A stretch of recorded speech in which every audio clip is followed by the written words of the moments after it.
Hello friends, स्वागत है आपका हमारे यूट्यूब चैनल में। आज हम आपको बताएंगे विलोपन विधि और प्रतिस्थापन विधि द्वारा समीकरण को हल करना। तो चलिए शुरू करते हैं। देखिए, सबसे पहले समीकरण दिया हुआ है, इसको हम विलोपन विधि से हल करेंगे। विलोपन विधि में होता है कि एक पद को विलुप्त कर देना है।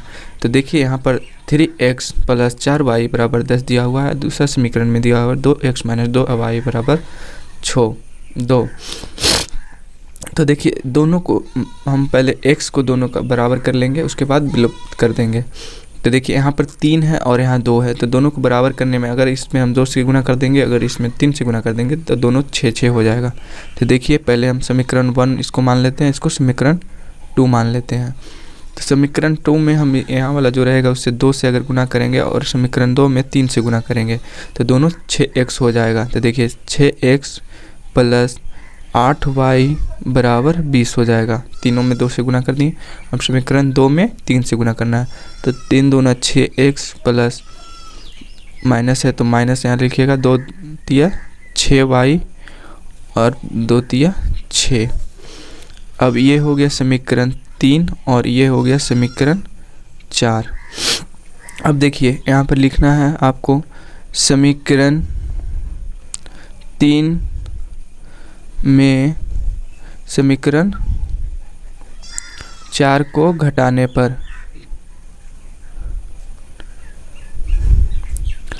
6x + 8y = 20 समीकरण 3 हो गया। और समीकरण 4 उतार लेते हैं, 6x - 6y = 6।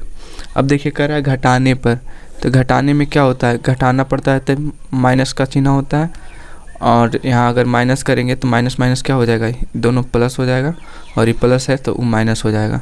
तो 6 में से 6 अगर घटेगा तो कुछ नहीं, 0 बचेगा, और 8 और 6 दोनों जुड़ जाएगा तो कितना हो जाएगा 14y, और इधर 20 में से 6 जाएगा तो 14 बचेगा।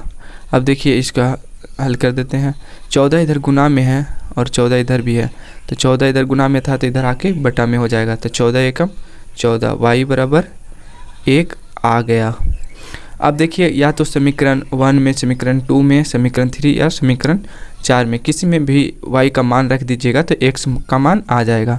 अब देखिए यहाँ पर लिखेंगे समीकरण 1 से हम करते हैं, 1 में y का मान रखने पर, ठीक है।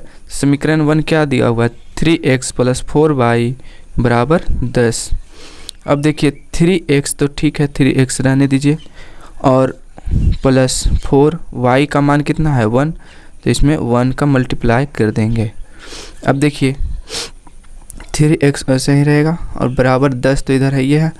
अब देखिए प्लस 4 है और उसमें 1 का गुना करना है तो 4 ही होगा, तो 4 इधर प्लस में है तो इधर आके माइनस हो जाएगा। तो अब देखिए 3x तो इसमें घटेगा तो 6 बचेगा, और 3 इधर मल्टीप्लाई में है तो इधर आके डिवाइड में हो जाएगा, यानी कि भाग में हो जाएगा। अब देखिए 3 को 6 में भाग देंगे 2 बार में, तो x बराबर मान 2 आ जाएगा। ये हो गया विलोपन विधि द्वारा। अब देखिए हम यही क्वेश्चन को प्रतिस्थापन विधि द्वारा बताते हैं।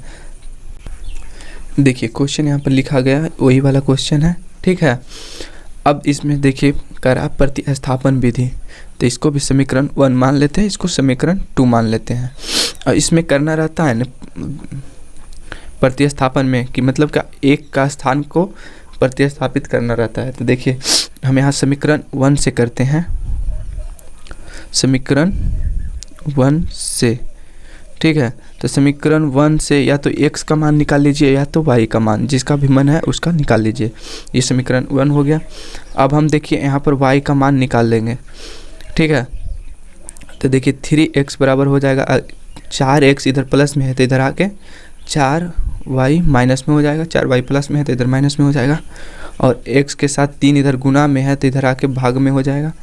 तो 10 - y 4y = 3, ये हो गया समीकरण 3 मान लीजिए इसको, ठीक है, या तो x का मान भी मान लीजिए। अब देखिए समीकरण 1 से तो हम किए थे, तो अब समीकरण 2 में इसका अगर y का मान हम रख देंगे तो आंसर आ जाएगा हमारा। अब देखिए समीकरण 2 में x का मान रखने पर, ठीक है, या तो समीकरण 3 का मान भी रखने पर कर दीजिए तो कोई दिक्कत नहीं होगा उसे। तो समीकरण 2 है 2x माइनस 2y बराबर 2। अब देखिए 2 तो है और x का मान कितना है, तो 10x माइनस 4y बटे 3 माइनस 2y बराबर 2।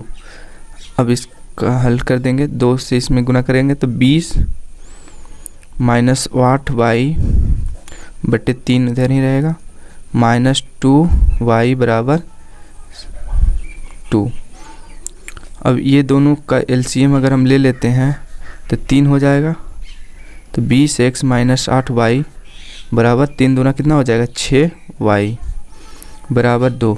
अब देखिए 3 इधर बटा में तो उधर आके गुना में हो जाएगा 20 माइनस 8y माइनस 6y बराबर 2 गुने 3 6 हो जाएगा। अब देखिए x का जो मान है वो दोनों को एक साथ अगर लिख देंगे तो माइनस 8 और माइनस 6 माइनस 14 हो जाएगा 14y, और 3 दूना 6 इधर हो गया। अब 20 इधर प्लस में है तो इधर आके माइनस में हो जाएगा। अब देखिए y को इधर अकेले रहने दीजिए, इधर 6 को माइनस 20 में घटाएंगे तो माइनस 14 आएगा, और इधर माइनस 14 गुना में है तो इधर आके माइनस 14 ही बटा में होगा। माइनस 14 से माइनस 14 कट जाएगा 1, y बराबर 1 आ जाएगा, जो कि प्रतिस्थापन विधि में भी आया है। अब देखिए x का मान निकालने के लिए हम यहाँ पर लिखेंगे कि समीकरण 3 में y का मान रखने पर। अब देखिए समीकरण 3 क्या माने थे, x बराबर क्या माने थे 10 माइनस 4y बटे 3। अब देखिए 10 माइनस 4y का मान कितना है 1 बटे 3। अब देखिए 10 माइनस 4 में 1 से गुना करेंगे तो कितना होगा 4 ही बटे 3। 10 में से 4 जाएगा तो 6 बटेगा, अब बचा में 3 दूना 6। अब देखिए x बराबर 2 और y बराबर 1। इतना ही मान आया था इसका भी विलोपन विधि से और प्रतिस्थापन विधि से। अब तो आपको पता चल ही गया होगा विलोपन विधि और प्रतिस्थापन विधि में दोनों में अंतर क्या है। आप कोई सा भी विधि बनाइएगा नंबर उतना ही मिलेगा। ये आपके एग्ज़ाम में 5 नंबर का क्वेश्चन आता है, ठीक है। तो अगर वीडियो अच्छा लगे तो इसे लाइक कर दीजिएगा, और ऐसे ही मज़ेदार वीडियो पाने के लिए चैनल को अगर सब्सक्राइब करना चाहते हैं तो कर दीजिए। थैंक यू, फिर मिलते हैं अगले वीडियो में।